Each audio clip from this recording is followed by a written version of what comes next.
i parlem de l'estil. Les històries estan escrites en una prosa magistral, trobo jo, vosaltres em direu. És una prosa àgil, amb poques descripcions, utilitzant algunes dosis d'ironia que ajuden al lector a suavitzar la tragèdia argumental. A vegades és una tragèdia que dius, ostres, quin patiment, però sempre hi ha un tret literari o unes frases, alguna cosa que et fa somriure i et passa, no?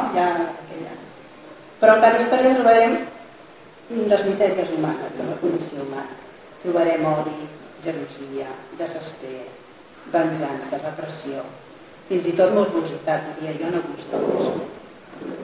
I trobem contes diferents gèneres. Hi ha ciència-ficció, denúncia també, terror i fins i tot comèdia. Algunes coses ratllen la comèdia. La situació en què es mouen els personatges creats per la Sílvia són de vegades estranyes, però per estranyes que sigui sempre són ben semblants. Tu et trobaràs en una situació on es mou el personatge i dius, ostres, quina cosa més rara. Però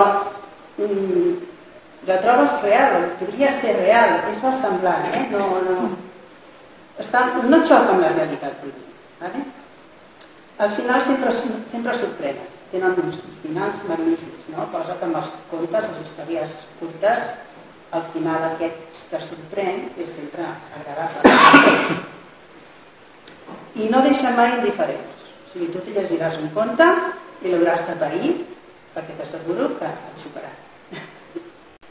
Aquest, el de la colònia hidràulica, està inspirat en un llibre de Kafka, en un conte de Kafka que es diu La colònia penitenciària. Ella l'ha titulat així i jo li he dit, mentre fèiem un cafè, que supera Kafka. Jo després he repassat una altra vegada Kafka perquè aquesta obra la vam treballar a la facultat. La casualitat que totes dues la vam treballar en filologia. I la vaig tornar a llegir i dic, ostres, ho supera, ho supera. És kafkiana. El final d'aquesta teva m'agrada més que la de Kafka.